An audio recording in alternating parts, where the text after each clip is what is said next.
Good morning, Grinders. Welcome to RotoGrinders Today. I'm Jordan Cooper, a.k.a. BlenderHD. If you want to follow me on Twitter. And it's Friday, January 3rd, and we'll be taking a look at GPP strategy for the NFL DFS Week 18 slate on DraftKings. So hit your thumbs up buttons. Give me those thumbs. Hit the like button. Hit the subscribe button. Hit the notification bell to know when we go live. Remember, we still got basketball, so we got Grinders Live, crunch time, stuff like that later today. But right now, we'll be ranking all the stacks. 13 game slate on the NFL side. Of course, on FanDuel, they include the Lions-Vikings game. So just realize if you're playing on FanDuel, you probably want to play that game. It's a 57 total. But we got 13 games, and joining me from Saskatoon, Saskatchewan, it's TJ Zwarek. This is from an overall standpoint, we're going to be ranking these 13 teams. It's quite possible by tomorrow, maybe the rankings even have to change because we still may find out that certain people aren't playing and are playing, and who's going to be a quarterback for certain teams. But we have a good sense. We already have projections up, and we kind of know. We at least know what teams need to win and stuff like that. Yeah, exactly. And it may whittle things down a little bit. Like, as I'm kind of playing it right now, is I have this group of teams that I think are going to be playing for something on Sunday, and that's what my pool consists of. And I may try and make it a little bit smaller, especially if some of these teams lose what they're playing for going into Sunday. But it's nice. On week 18, I'm finding myself with maybe the smallest player pool I've had all season. And so I'm looking forward to this one. Even though it's all gross chaos, I feel like there's enough spots to target that we can still build some pretty nice lineups. Well, let's rank these teams. We got 26 teams to rank on the tier list: A, B, C, D, and F.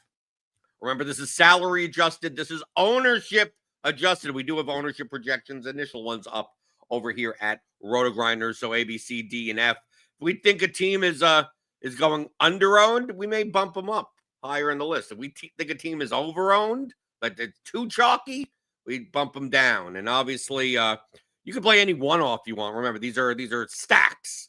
So it's not just players from the team. It's playing multiple players from the team or the whole game as a stack. So let's start out with the first one we probably should have interest in because this team needs to win. It's the Falcons and the Carolina Panthers. It's a 48 total. The Falcons have a 28-point implied total. Panthers 20. I'm going to assume that that we're going to want Falcons with this team total. They have to win. Panthers actually playing a little bit better. So maybe some interest on the Panthers side as well. I think Bijan Robinson is going to be very jockey on this slate. There's going to be plenty of value. So playing up for $8,500 running back is not like out of the question. But I still think that Michael Penix stacks $5,500 quarterback, Drake London, Darnell Mooney, stuff like that. It's leverage on Bijan if you want to play it that way. And I still think it's fine to play Penix and Robinson together. I mean, you could just play a Penix Robinson London lineup. You could legitimately play a Penix Robinson lineup with no receivers because it may get spread around a bunch. It's just that Penix's price is $5,400 in a game that has a 28-point implied total. How often is he going to be? Is he going to be throwing the ball? Maybe they don't because he's a rookie. Maybe if the game is kind of up by a touchdown or two, they just.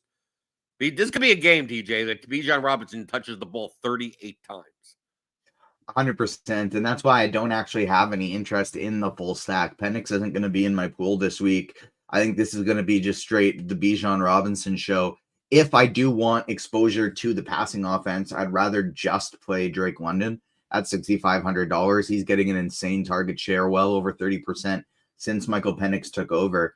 And so a guy like Penix who isn't going to run very much, I'd want to double stack him if I'm playing him. And sure, you could do the Bijan London route, but I would rather just play a different quarterback at that point.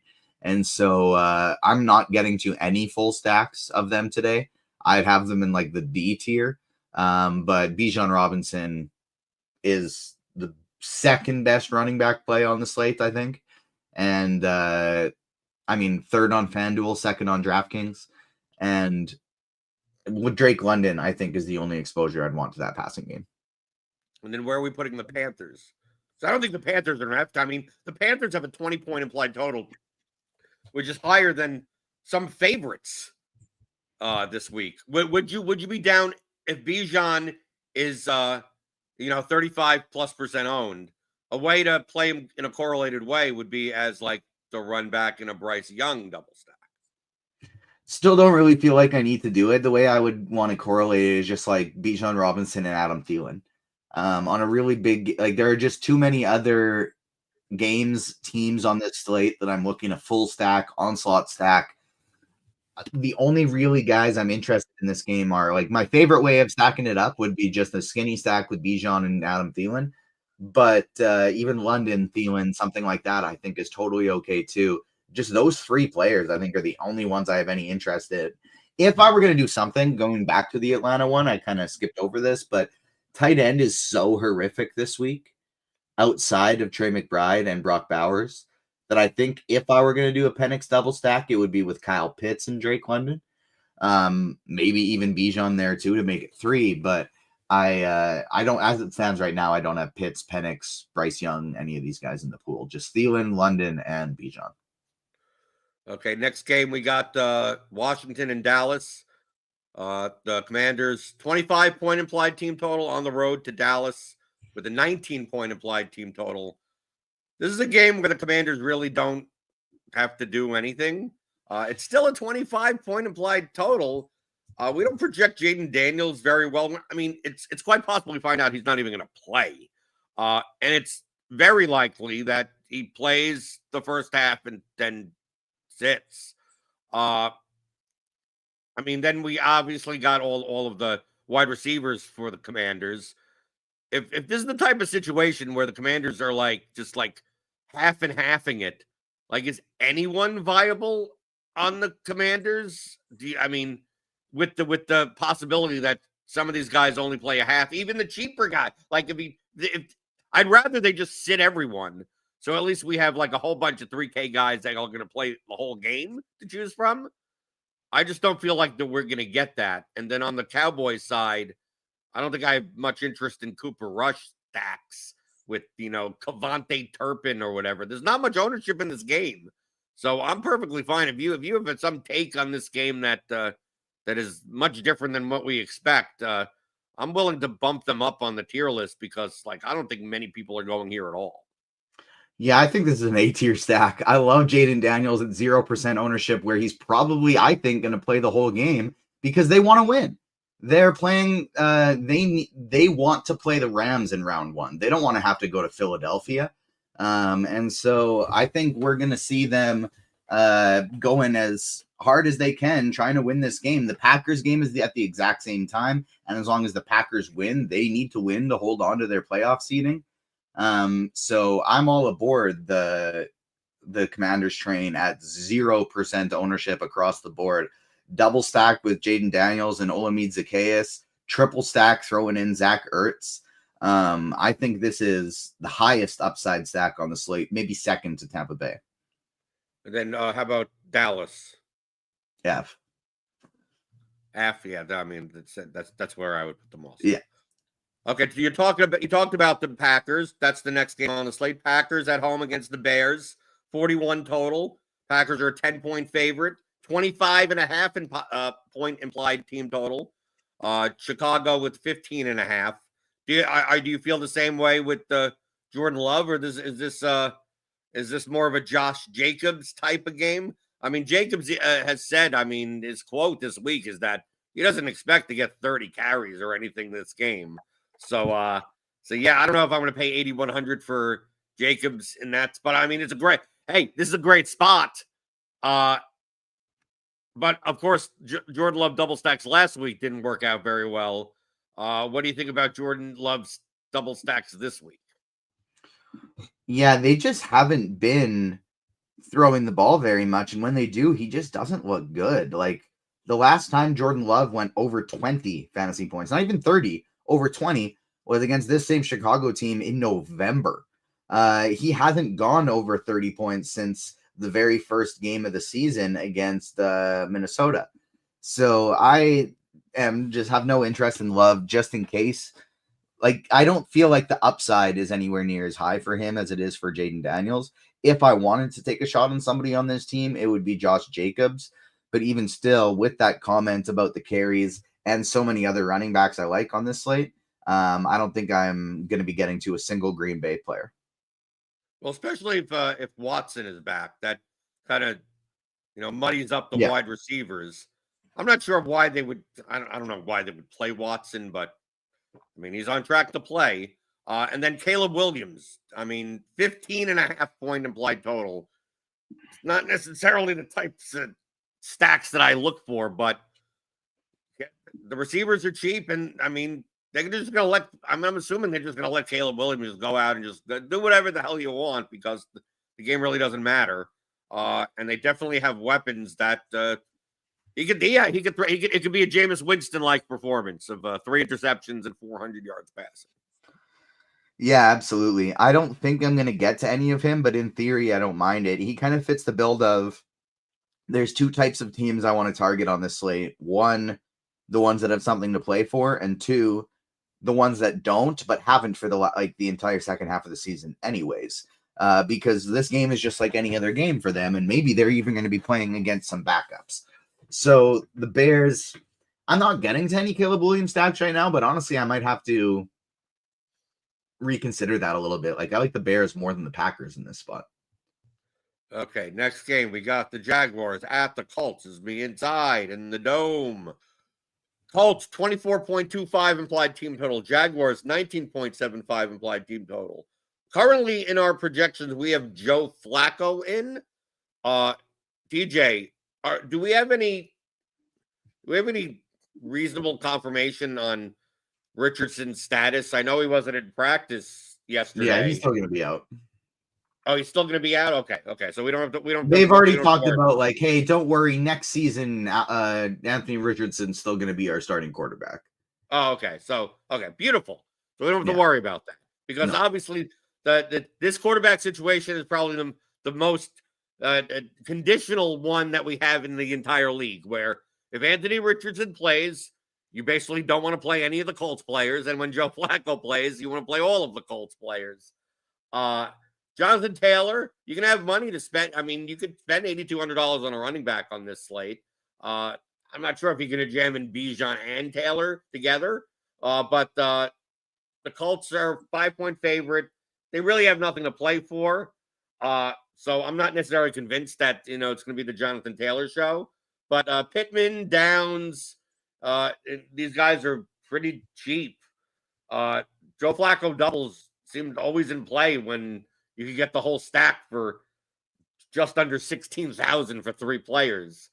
They don't have anything to play for, but they're at home. They may want to just play so the fans could go, yay, we won a game. The Jaguars, I mean, you got Brian Thomas Jr. on the other side. I mean, I'm perfectly fine with that. But, yeah, this game kind of doesn't matter. But all these guys are going to be owned. But I feel like I'd rather, if I'm going to play this game, I'd rather just play the game as like a super stack or just not play it at all. Like, I'm going to play a Joe Flacco double plus Brian Thomas. So, like, this is just going to be a shootout game. Or I'm just like, I'm not going to play Michael Pittman as a one-off type of thing. Like, it's like everyone or no one.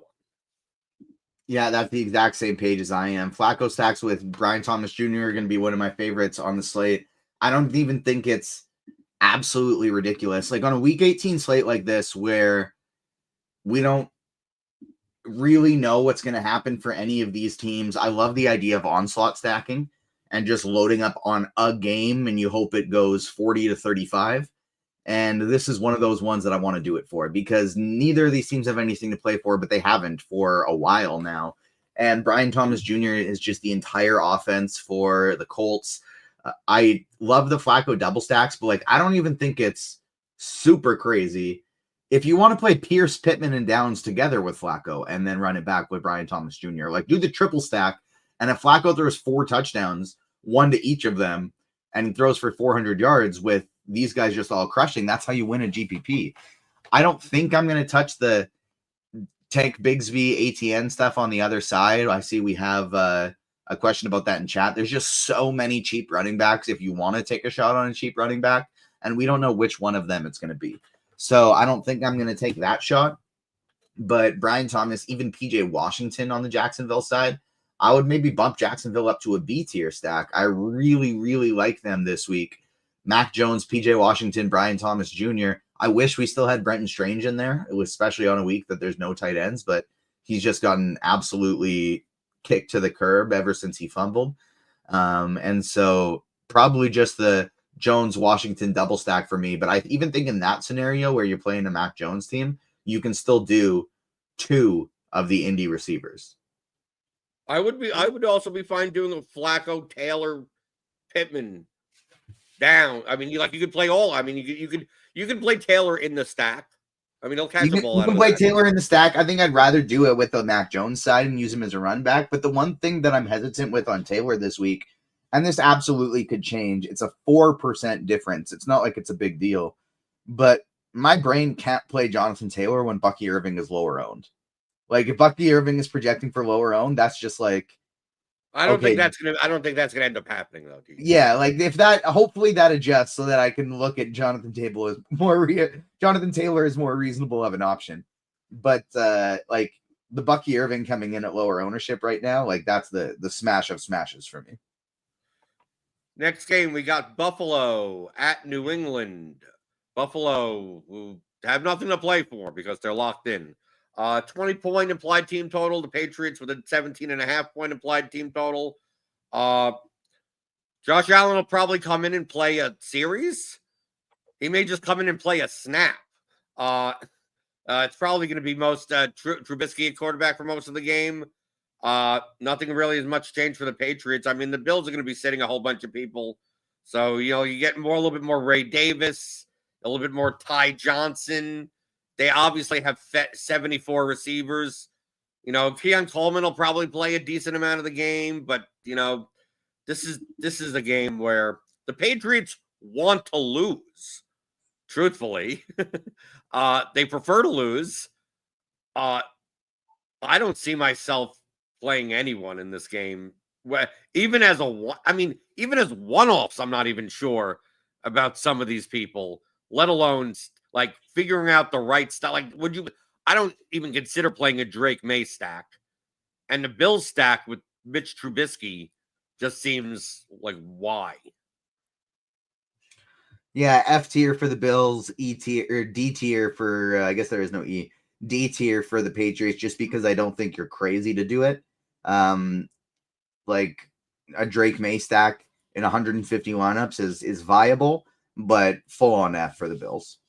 Right. And even though the Bills are favored, the reason we put them in F is because that literally 9 guys may play wide receiver at certain points of the game. This is almost like a preseason type setup for the Bills where no one's playing any substantial amount of time. So even if you're I'm going to play Curtis Samuel because he's going to be he's going to play a quarter.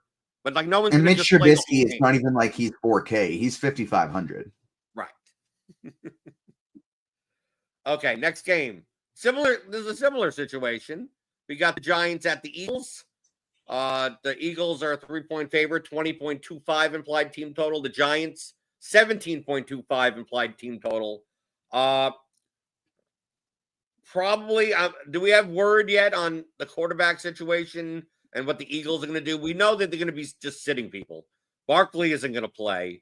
A.J. Brown, Devonta Smith. I mean, all these guys. They ain't playing. Tanner McKee, probably a quarterback, not Kenny Pickett. Will Shipley at running. Maybe Gainwell. I think Gainwell maybe play the first half or something.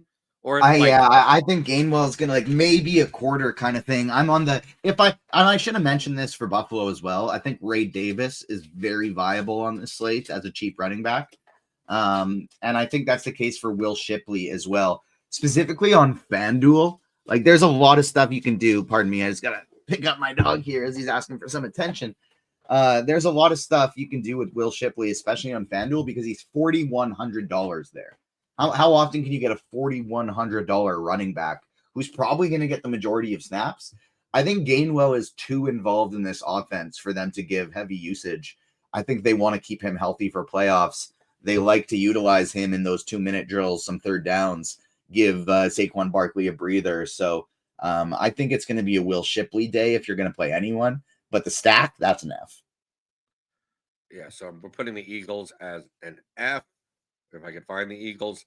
The Giants a little bit more appealing, though, even though I'm not sure. I know Drew Lock, turned back time or whatever to time that he was actually halfway decent to high school last week.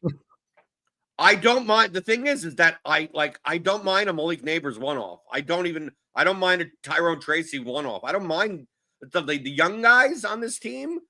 Like, there's no reason for them not to just go out and just go out and have fun. And maybe Malik Neighbors even has some. Maybe I could pass Brock Bowers for the rookie reception record. Why not? I mean, it's not. I mean, they're going to be playing against the Eagles' backup defense, right? So Malik Neighbors has looked good against starting defenses. So I don't know about the stack, but I mean, I definitely prefer the Giants stack over the Eagles stack in this game. It's I would way rather play the Giants stack. I didn't initially have Drew Lock in my pool, but for what it's worth, I'm actually considering it of just going like Lock, Neighbors, Wandale, or even just like Lock Neighbors and hope that he has 150 yards, 2 TDs like last week, and Drew Lock gets some rushing yards or goes crazy like last week. In theory, they absolutely want to lose, but at the same time, these players are playing for jobs next year. Like if Drew Lock ends the season on back-to-back 3 or 4 touchdown games, that'll probably earn him a nice contract as a backup for next week. Neighbors is having like a few different stats that he can reach rookie records or climb the list, and so he's hopefully going to be still very motivated to keep things going. And I think that since nobody is playing them, they're kind of sneaky. Well, maybe not nobody, but nobody's going to play Drew Lock again this week. Like, right. Not right. No one's going to do that. I mean, Malik Neighbors will be, 12, 14% on, like something around there. Next game on the slate, game that matters. We got the Saints at the Bucs. This is a 43 total, but the Bucs are like 2 touchdown favorites. 28.75 implied team total. The Saints, 14.75 implied total. One of the lowest totals on the week. The Bucs need to win. The Bucs offense has no problem just like, we're up by 3 touchdowns in the first quarter. Well, how could we go up by 6 touchdowns by the third quarter? They're not going to stop. Mike Evans probably will be one of the highest owned wide receivers on the slate. He needs like 80, 90 yards for 1,000. Baker Mayfield, 7K. He'll be like the popular, like spend up quarterback on the slate. And Bucky Irving at 7,700, I think will be more owned than Jonathan Taylor. I think Bucky Irving will be like the second highest owned running back. I think it'll be Bijan 1, Bucky 2. I don't mind. I don't even mind just going Bayfield, Irving, Evans as the stack. I don't mind just taking literally Mayfield, Irving, Evans, McMillan, Durham. Now you're talking my language. That was my stack last week. Right. Like, I don't mind that. I mean, I just think the Bucs need to win. The Bucs play in a way where they're just going to run so many plays this game. I mean, with the Saints are a joke. I mean, can we just put them in the F tier for Spencer Rattler stacks? But Jawan Johnson, I think, is very much in play on a terrible tight end slate. Okay. I mean, I think this is the tight end slate where if you have a tight end that you like at 3,500 or less, like you could just close your eyes and like whatever ends up there, you can't be crazy for playing them.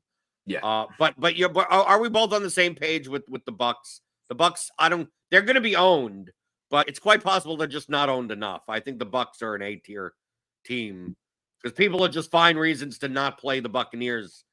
And maybe Bucky Irving only goes 22% on when he should be probably 30. Maybe Mayfield Evans lineups, I mean, they'll be popular, but maybe they should be more. I mean, Mayfield has essentially said, he's essentially publicly said, like, I will be getting Mike Evans the record. Like, essentially that. Yeah, because like for Evans this week, it's not even just like I need to get him 1,000 yards again. He has like $3 million worth of incentives on the table for today. And the Bucs need to win. This isn't that type of thing where it's like, well, once he gets 100 yards, he comes out of the game. It's like, no, these guys aren't going to come out of the game until, they're up by at least 4 touchdowns. And Mayfield said, like, as long as we win, I guarantee you Evans will get there. So, like, if they're up 3 touchdowns, like we said, they'll make it 6. Right. This is the top stack on the slate. It's the best team to full-on onslaught. I think you can do Baker with 4 other Tampa Bay players, Bucky, Jalen McMillan, Mike Evans, and one of the 2 tight ends. You can go Payne Durham, or you can go Devin Culp, who's actually cheaper and had more targets than Payne Durham last week. And so either one of those guys, I think you can go full onslaught of Tampa Bay here. Top stack on the slate. Okay, next game, we got the Texans at the Titans. The Titans are favored this game, even though the Texans are in the playoffs. Shows how bad the Texans really are. So the Titans have a 19.25 implied team total. The Texans have a 17.275 implied team total. Most likely this game, Pollard is going to be out. I mean, Spears is out. Pollard is probably out. So you're going to get Julius Chestnut, a 4K running back for the Titans, who's really not the type of running back that, like, is going to be, like, running into the line a million times. So you still have Josh Kelly there as well, although Chestnut's more likely to catch balls out of the backfield. This is the Texans. F and F. We don't even got to talk about this game. Right. Well, that's why I was going to just mention some one-offs, but it's just like, number one, they already said that they're going to play, that the Titans are going to be playing 2 quarterbacks. So, like, once you say that, it's like it's impossible to stack them that way. Yeah. And then the Texans have given off the impression that they're not even going to place like CJ Stroud like the whole game, or maybe he doesn't even start. I mean, like, it's just like the Texans aren't going to try to even get their offensive woes like back on track. They're just going to limp into the playoffs and be like, hope we get lucky. Yeah, exactly. This is probably the least exciting game on the slate. Sure, you can play Chestnut if you really want, but I don't want to. See, the thing about Week 18 is, like, we're not going to be able to make this is going to be the only week that we have an exception on keeping this the tier list, like, symmetrical, only because, like, there's just so many clear spots where it's an F because we're playing like, it's not like you can't play players from these teams. It's just that, like, you can't stack these teams. Yeah. Like, at this point, now we're getting to the point where Cooper Rush stacks become at least a D, because it's like, yeah, well, I mean, you can't stack a team that's going to play two quarterbacks throughout the game. You're not going to play a team that's going to just not play a quarterback for an entire half. Like, you just can't, because stacks always start with the quarterback. So if the quarterback position is, like, just invalid, like, it automatically has to become an F tier team. Yeah, so in theory, we probably should actually have Dallas as a D tier. Because if you want to go... Right, in theory, we should have Dallas Colbert, Turpin, and Cooper Rush. Like, is that really worse than a Drake May stack? No. No. Okay, next game, we got the Cardinals and the 49ers. Cardinals at home with a 4.5 point favorites. 23.5 point implied team total for the Cardinals. 49ers, 19 point implied team total. This game does not matter. We already know that Josh Dobbs is going to be starting at quarterback for the 49ers. Garendo should be back. Connor is on IR. So probably we see more Michael Carter-led backfield for the Cardinals with the kind of like DJ Dallas mixed in. You got Kyler Murray at 6K. He's probably going to play the whole game. It's Kyler Murray, and He has a ceiling, even though whenever I seem to play him, he doesn't. And on the 49ers side, do we have really word on how much the starters are going to play with Josh Dobbs? If they tell me that that Jennings and Debo and Kittle and I'm not even sure. I don't think Debo is even going to play. The only ones I'd be even guys worried like about are Debo and Pearsall. Kittle. I think Jennings is going to play a full game. They got a little shower narrative going on between Dobbs and Jennings, played with each other in college. He immediately just threw him a ton of targets as soon as he got out there, like 75%, I think it was, in his super limited sample size. And so I do think Jennings is probably the guy that I feel safest about. Dobbs and Kittle, I'm probably going to avoid. Debo and Kittle, I'm probably going to avoid. Yeah, but at a 4K, 19-point implied team total with a 4K quarterback that has rushing ability. The only thing that makes this not an A stack is potential ownership. I don't think this. I think they're going to be a lot of. They're quite possible to be a lot of Dobbs naked lineups, more so than like stacked lineups.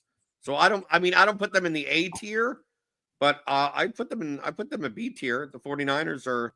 I'm good with that. Like a Jennings Pearsall double stack with Dobbs, I think looks really good in this spot. And then even Isaac Guerendo, I think, as a pivot off of Dobbs, who will probably be the chalkiest quarterback on the slate, is super interesting as well. Like he's gotten almost all the running back carries in games that he's been healthy with no Jordan Mason and Christian McCaffrey. I think he's super interesting in this spot. Arizona has really struggled against running backs, and Guerendo is trying to still show off, play for a role next year. How about the Kyler Murray side? Is this going to be the week that doesn't matter, that Kyler Murray and Marvin Harrison Jr. actually do something? Wouldn't that be something after disappointing everybody all year when it makes no difference at all that they just go absolutely off? I think Trey McBride is the only guy I have interest in, but in theory, a Kyler Murray, Marvin Harrison, Trey McBride double stack seems sneaky and fun for tournaments, but I'm probably just not going to play Kyler or Marvin Harrison. I'm probably going to play him in one lineup and donate again. Yeah, maybe one. If I'm running like a 20 entry max, I'll maybe throw him in one. Okay, we got the Broncos at home to the Chiefs. Broncos with a 25.25 implied team total. The Chiefs, 14.75 implied team total, one of the lowest on the slate, and that's because all the Chiefs starters are resting. And the Broncos need to win, or that they potentially need to win.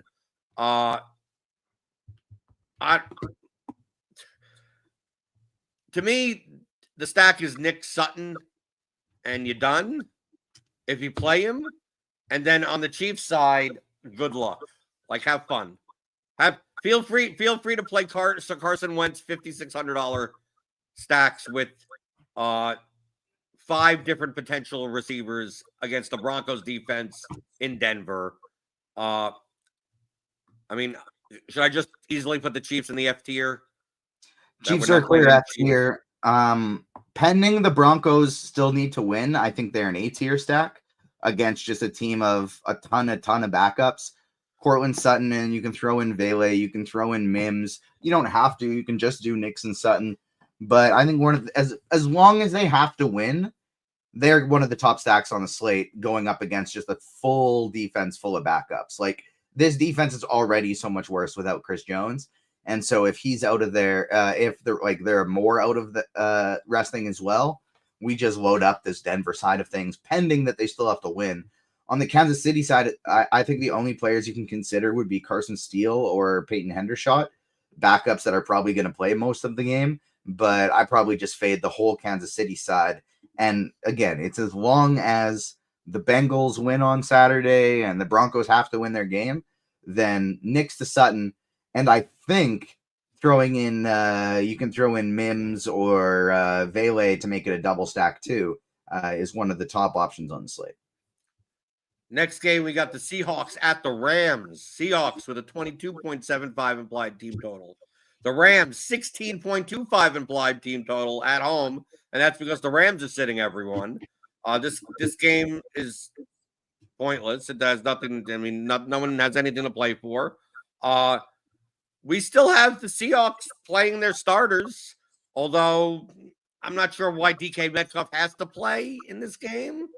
But 22.5, 7.5 point implied team total against a team that's probably going to be playing mostly backups. But then that also means on the Rams side, you got a lot of cheap people on the Rams. I'm not sure, truthfully, if I have interest in playing Jimmy Garoppolo, but I mean, you got obviously Corum's there at 5,600, who's not as cheap as I would have wanted him to be. But you got Tyler Johnson at 3K, Whittington at 3,300. You got Atwell at 3,800. You got a lot of cheap receivers. Do you have any interest, because of how cheap this is, to play Jimmy Garoppolo double stacks with like 3K wide receivers, and then just it's like team jam him in? You have Bijan, you have Evans, you have basically the rest of your lineup is McBride at tight end. You got all the pay up options everywhere else. And then what are your thoughts on the Seahawks? Because I think JSN is a very good play this week. Yeah, assuming they're not actually going to be sitting at all, I think Geno, JSN, Metcalf is super interesting double stack, because Metcalf is like 61 yards away from 1,000. JSN's been the top guy this year, and if they're going to be low owned and playing the full game against a bunch of backups, I think that is a very interesting stack this week. Zach Charbonnet as well as a running back who has been getting basically all the snaps. Maybe they mix in more Kenny McIntosh because it's the last game of the season, but I think Charbonnet coming in sub 10% projected ownership, $6,700 on DraftKings. I think he's a really, really good tournament running back. And then, I like the Geno double stacks too. Then the Rams, right? I don't think the Ram stacks are an F tier stack, because I think they're actually viable. I think you can put them in D, but I think people think they're more viable than they are. They got so many receivers that are going to be mixing and matching throughout this game. Like, we're currently projecting Jordan Whittington to be one of the highest owned receivers on the slate. It could be Atwell. It could be Tyler Johnson. It could be literally no one. So Corum, I guess, is sort of fine, but I'm not. I don't think I'm going to be getting to any Rams. Okay, next game. We got the Chargers at the Raiders. Chargers, 23-point implied team total. Raiders, 18.5 implied team total. And this is one of these games where we're not going to know if the Chargers need to win or not. If the Chargers need to win, I have a little bit more interest. And if they don't, probably none at all. I mean, can he play Jacoby Myers? Can he play Brock Bowers? Sure. Can he play Ladd McConkey? It just feels like the way that you would stack this game is almost too expensive now. Like Herbert, McConkey lineup. Like McConkey 6,900. I feel like I should be playing Drake London instead. It feels like I should be playing the Buccaneers instead. And then the running back situation for the Raiders. Abdullah was out of practice. I don't know if he's going to play. Doesn't mean I totally love Alexander Madison at 5,300. I mean, I'm not sure if I like this game, if the Chargers need to play for something. If the Chargers need to play for something, the one guy I like is J.K. Dobbins at $6,300. He's, I think, back getting 19 carries last week. If they want to win the game, they're going to be leaning on him and using him quite heavily against this putrid Raiders defense. So I love Dobbins if the Steelers lose and then the Chargers need to win this game. Other than that, I don't think I want to get to any Chargers at all, even if they want to win the game. Sure, maybe you could do McConkey. I think he's viable if they want to win. If not, I'm Xing out the whole Chargers team. The Raiders, it's the opposite scenario for me.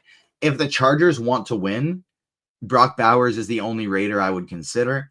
And I still like him less than Trey McBride. It's McBride 1 for me and Bowers 2. If the Chargers don't care about winning this game, and all of a sudden we see Derwin James sitting and a couple of those really key defensive pieces not in the lineup, then I think I like the O'Connell, Myers, and Bowers stack, and maybe it would push Bowers above Trey McBride for me. but that's if we get a lot of defensive pieces out for the Chargers. Last game on the slate, we got the Dolphins at the Jets. Dolphins 20-point implied team total. Jets 19-point implied team total. The Dolphins need to win this game, but they have Tyler Huntley quarterback. Tua will not be starting. He will not be playing. I just saw on Twitter he's not playing. This may be Aaron Rodgers' last game as a Jet. Maybe Aaron Rodgers' last game in the NFL. Who knows? Who knows with this guy? This may be he may be recording a podcast in the middle of this game. Who knows? Garrett Wilson is already fed up with Aaron Rodgers, and he still got more targets last week. Can you play Tyler Huntley lineups with Huntley? Tyreek is down to 6,700 now, and he's almost an afterthought. When we would be playing him at 9K, like with no problem last year. Achane is down to 7,200. We were jamming him in at 8K, no problem, earlier in this season. I still think the Jets defense is much worse than people think. But it's hard for me to click on a stack. I feel like I could play. Can I take a shot on these guys as one-offs, like on an Achane or a Hill? Yeah. But can I play a Snoop Huntley lineup? I'm not sure about that. And then the Jets side, yeah, good luck. I'm not going to put them in the F tier, but yeah, the Jets are bad. D&D, it's Dungeons and Dragons kind of game. You can play these teams. Sure, if you want to go Huntley, Jonnu, Tyreek, and say maybe this is the game Huntley gets it going against terrible Jets defense. It's week 18. You can do crazy. You can do stupider things. Same thing with Aaron Rodgers to Devontae Adams, but I'm not doing it. It's going to be D-stacks for me. Okay, so this is our first time on the tier list that we're not symmetrical. We have to make an exception because there's so many teams that. Right, you're right. When you said in the beginning of the show of like you have a very small player pool for your GPP lineups, and this is the reason why. Because you look and you go, who on the Saints am I playing? Like, who on the Texans am I playing? Who on half of these teams am I even playing, even just as a one-off, let alone stacking it? So you get a lot of condensed, it's like, oh, I'm going to play certain games, certain teams. And although, the Millie, this is the 1 week of the year, typically, that you check the Millie ownership. I'm not saying the Millie winning lineup. We check the Millie ownership, and there's probably going to be, I'm going to, here, over under, DJ, on sub 1%, like sub 1% owned players that score 20 or more fantasy points. I think like 3.5 over under, 2.5, 3.5. Yeah, and I'll go over too. I mean, it could be more than maybe. I mean, we regularly see like some third receiver on some team go like 5 for 132 and 1.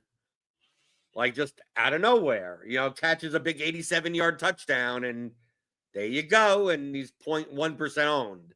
Like one of the Chiefs wide receivers just ends up with 100 yards and a touchdown. I mean, like this guy, the Rams guys, like, oh, everyone's going to play Whittington. And next thing you know, Tutu Atwell is 9 for 156 for no reason. Just Jimmy G just finds Tutu Atwell a whole bunch of times.